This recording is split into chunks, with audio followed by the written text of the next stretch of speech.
मैं देवेंद्र पटेल विगत कई वर्षों से शिक्षण कार्य में संलग्न हूँ और आजीवन गणित के उत्कृष्ट शिक्षण के लिए संकल्पबद्ध हूँ।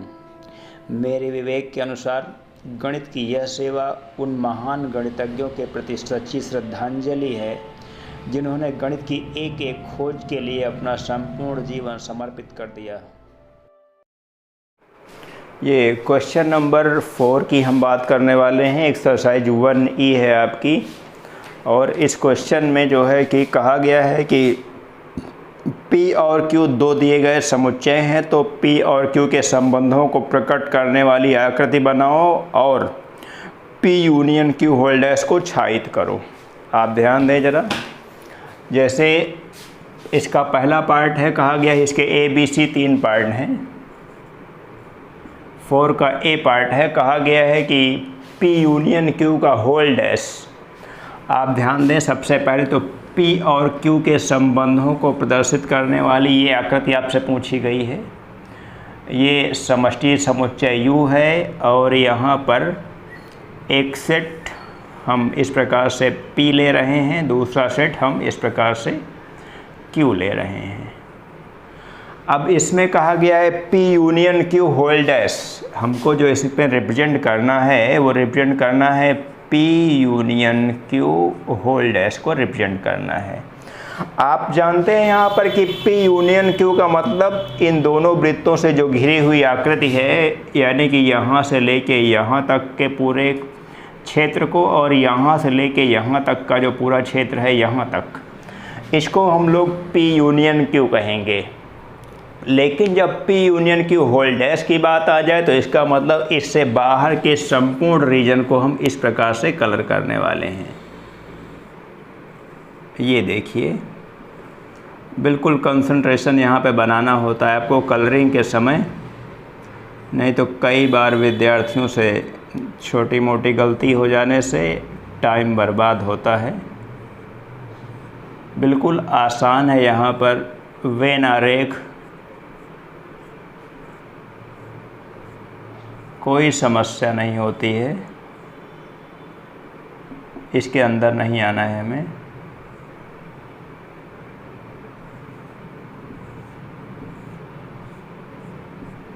ये देख रहा हूँ कि ये जो पूरा कलर्ड रीजन है ये P union Q whole dash को रिप्रेजेंट कर रहा है। उसके बाद कहा गया है कि P dash intersection Q dash का जो B पार्ट है, 4 का P पार्ट जो है, कहा जा रहा है P dash intersection Q dash. इसको मुझे वेन आरेख के जरिए रिप्रेजेंट करना है, यानी कि वेन आरेख में इसको हमें प्रूफ करना है, सॉल्व करना है। तो बिल्कुल आसान है यहाँ पे भी। इसी प्रकार से एक वेन आरेख, ये समष्टि समुच्चय U को रिप्रेजेंट कर रहा है और ये सेट P यहाँ पे रिप्रेजेंट किया गया है। उसी पोजीशन में सेट Q यहाँ पे इस प्रकार से रिप्रेजेंट कर रहा हूँ, ऐसे। अब P डैश का मतलब P से बाहर के पूरे हिस्से को हम कलर करेंगे, P से बाहर,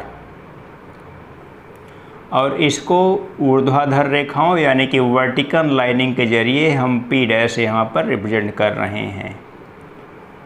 वर्टिकल लाइनिंग के जरिए P डैश कलर कर रहे हैं।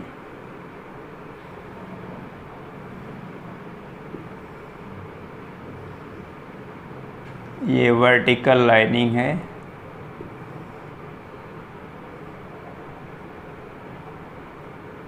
आप देख रहे हैं कि हम P के केवल जो सेट P जिस सर्किल से रिप्रेजेंट किया गया, केवल हमने उसको छोड़ दिया है। बाकी P के बाहर हमने पूरा कलर कर दिया है, पूरा U, P के अलावा पूरे U के हिस्से को मैंने कलर कर दिया है।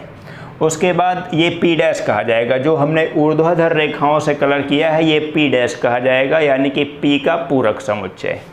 उसके बाद कलर करने जा रहा हूँ Q डैश का मतलब Q को छोड़ के बाकी पूरा हिस्सा मैं कलर करूँगा और उसकी लाइनिंग में ये हॉरिजॉन्टल लाइनिंग दूंगा, यानी कि क्षैतिज रेखाओं के जरिए कलर करने जा रहा हूँ इसे। ये ध्यान दीजिएगा, ये क्षैतिज रेखाओं के जरिए कलर कर रहा हूँ। क्षैतिज रेखाओं के जरिए Q डैश को कलर कर रहा हूँ।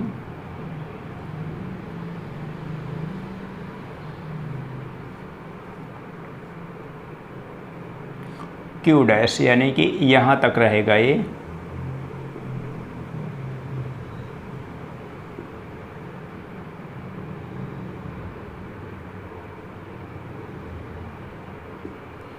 ऐसा आप ध्यान दें, यहाँ पर अगर P डैश का मतलब हमने आपसे बताया था कि P डैश जो है वो ऊर्ध्वाधर लाइनिंग से P डैश क्लियर किया गया है, कलर किया गया है, और क्षैतिज रेखाओं के जरिए Q डैश को कलर किया गया है। देखेंगे कि कहीं पर एक ऐसा हिस्सा आया है जहाँ पर कि कोई लाइनिंग नहीं है, दूसरा हिस्सा आया है कि जहाँ पर ये क्षैतिज रेखाएं हैं, केवल एक ऐसा हिस्सा आया है जहाँ पर केवल ऊर्ध्वाधर रेखाएं हैं।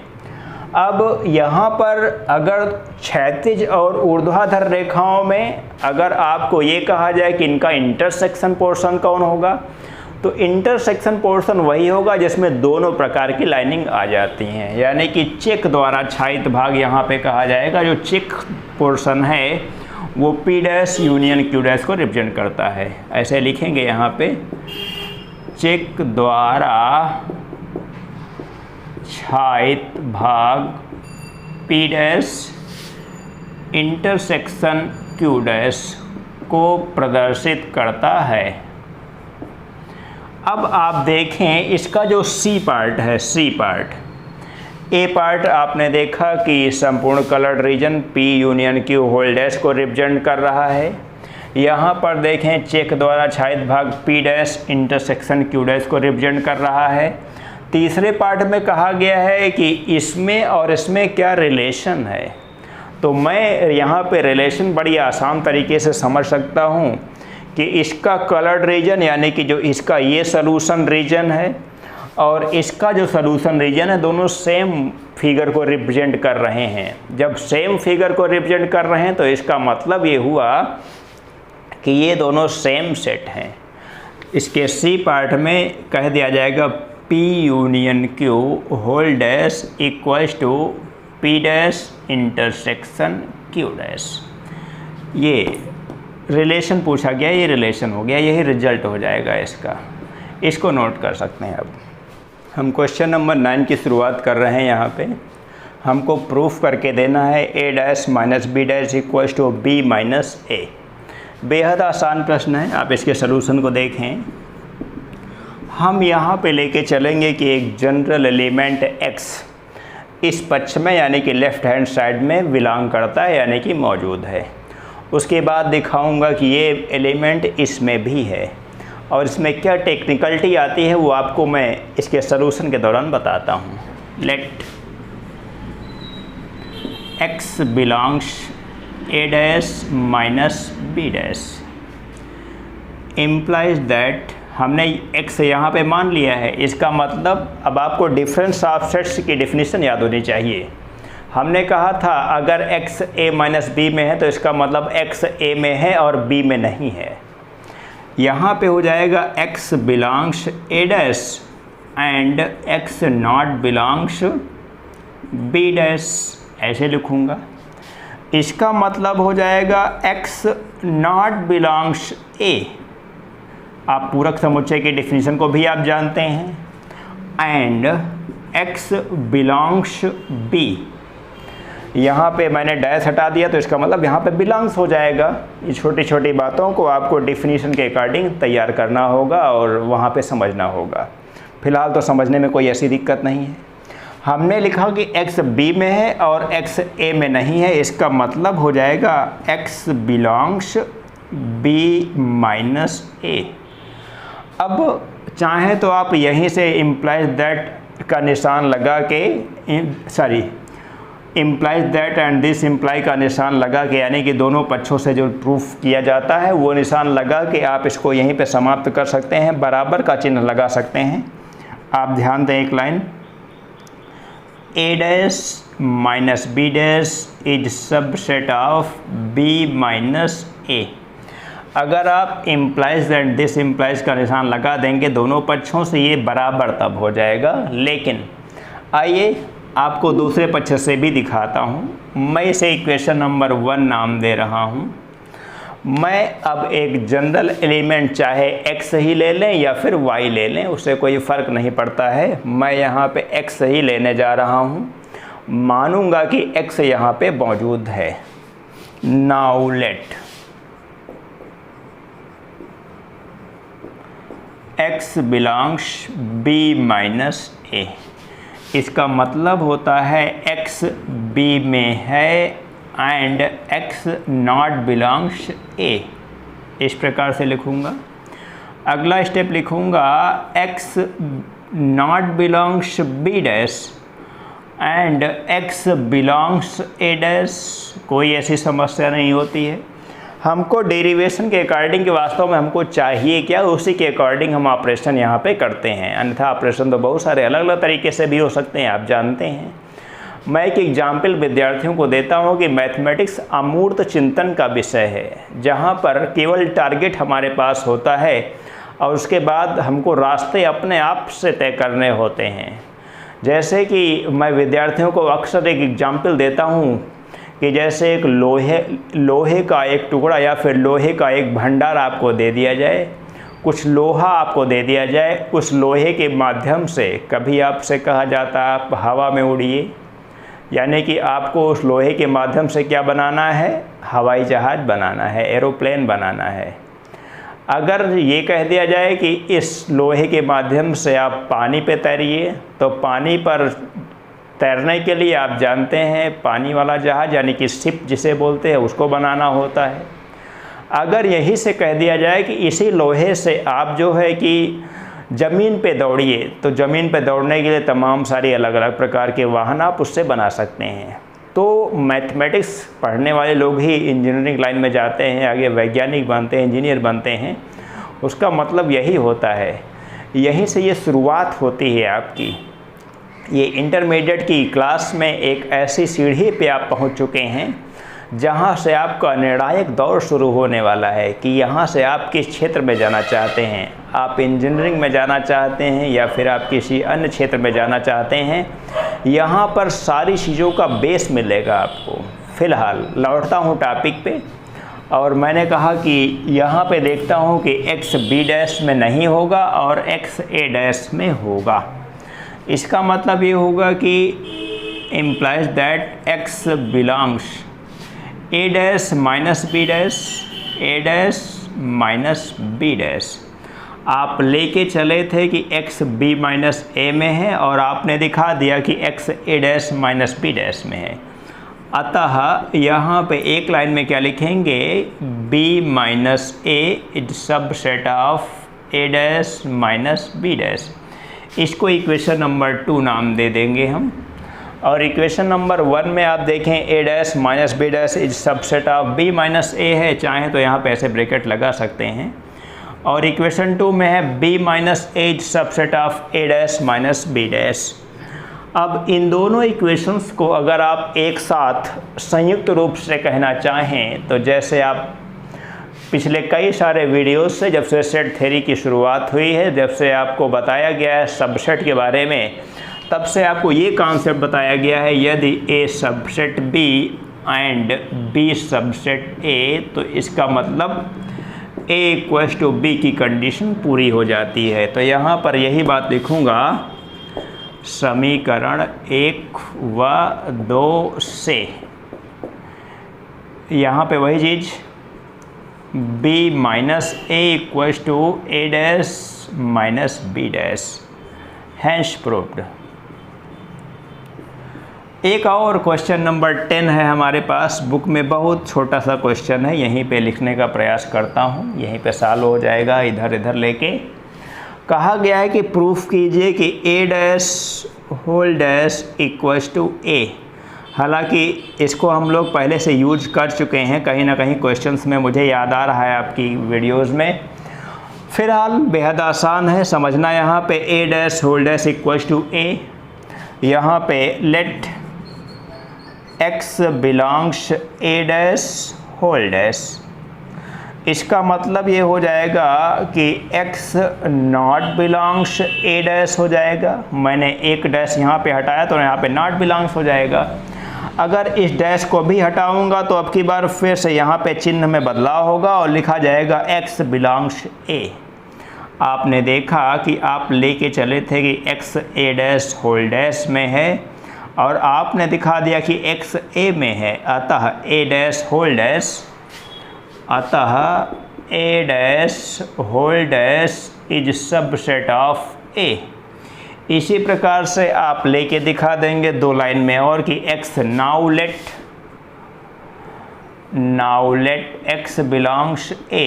इसका मतलब क्या हो जाएगा, implies that x not belongs a dash.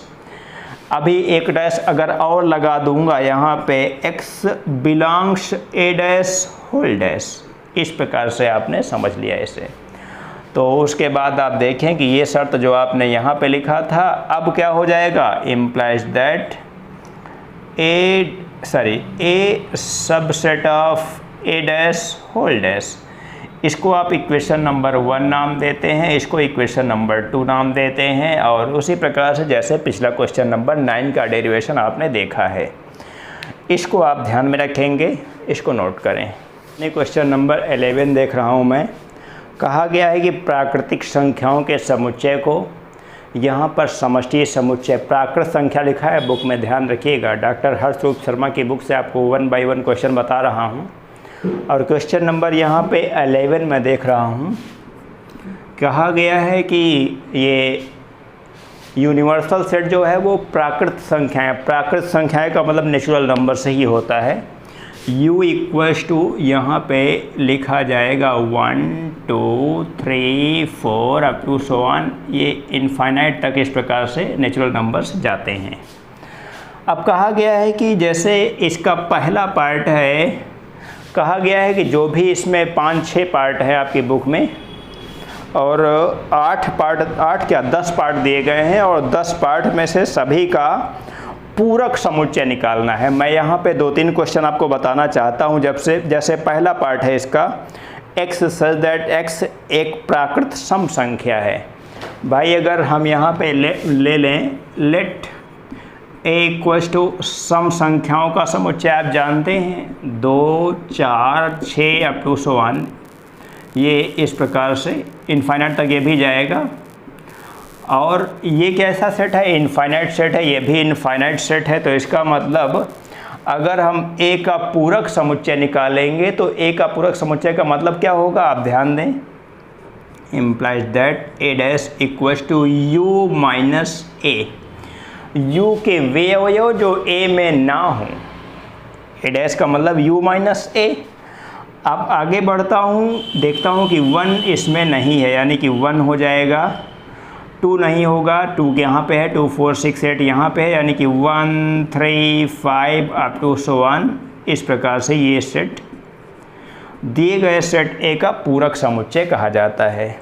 तो अब तो मेरा विचार है फ़िलहाल बहुत आसान, मैंने कहा कि सब कुछ आप समझ सकते हैं। और आगे के क्वेश्चंस, संख्या 3 का धन गुणज है, इसका 11वें का सेकेंड पार्ट है x सच दैट x संख्या 3 का धन गुणज है।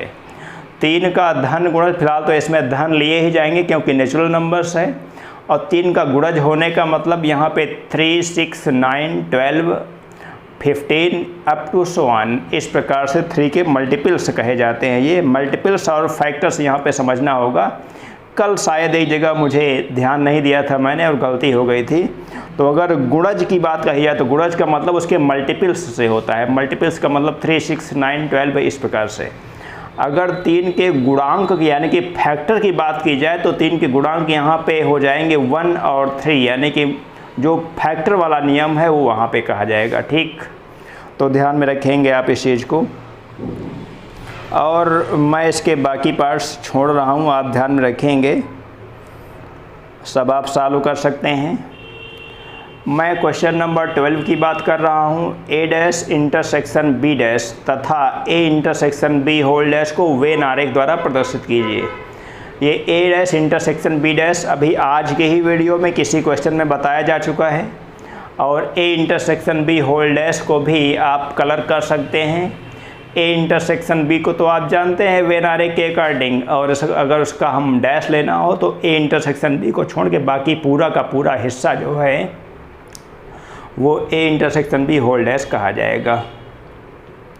उसके बाद एक और आसान सा क्वेश्चन है, थोड़ा सा भाषा लिखी गई है यहाँ पे।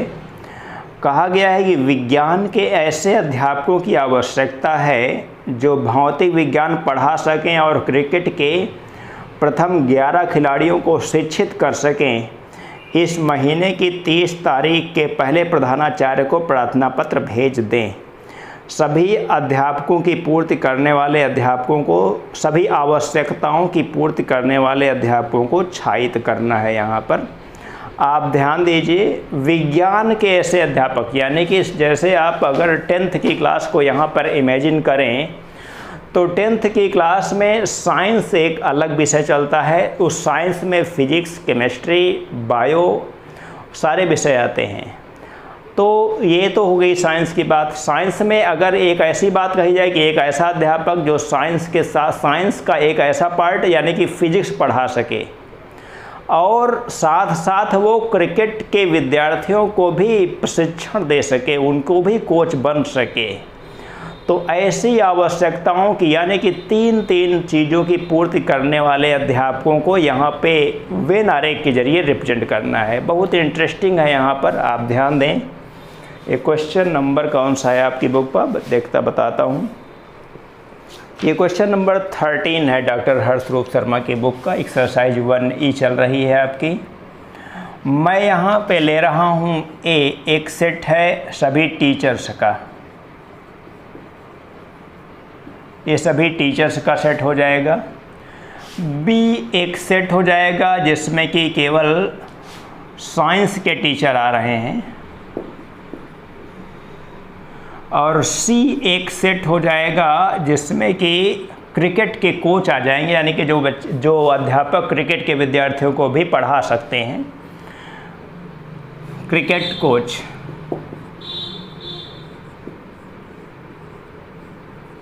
इस प्रकार से ये ए, बी और सी 3 सेट लिए गए हैं। इसको वेन आरेख के अकॉर्डिंग शो करना है, तो वेन आरेख बनाने का तरीका आप जानते हैं। सबसे पहला काम, ये समष्टि समुच्चय यू यहाँ पे रिप्रेजेंट कर रहा है, और यहाँ पे सभी टीचर्स आप ध्यान दें, ये सेट ए यहाँ पे सभी टीचर्स आ गए हैं। इन्हीं टीचर्स में से कुछ ऐसे टीचर्स हैं जो कि साइंस के टीचर्स हैं। उन साइंस के टीचर्स को रिप्रेजेंट करने के लिए इस प्रकार से मैंने रिप्रेजेंट किया है सेट बी को। भाई कुछ ऐसे टीचर्स हैं जो कि यहाँ पे साइंस के भी टीचर्स हैं, ठीक है ना। ये बी केवल साइंस के टीचर्स का है, ए यहाँ पे सभी टीचर्स का है। समझने की बात है, यहाँ पे समझना है आपको। ए टोटल टीचर्स आप कह सकते हैं और बी साइंस के टीचर्स आप कह सकते हैं। तो बी ए का एक प्रकार से इस प्रकार से इंटरसेक्टिंग पोर्शन में काम करेगा।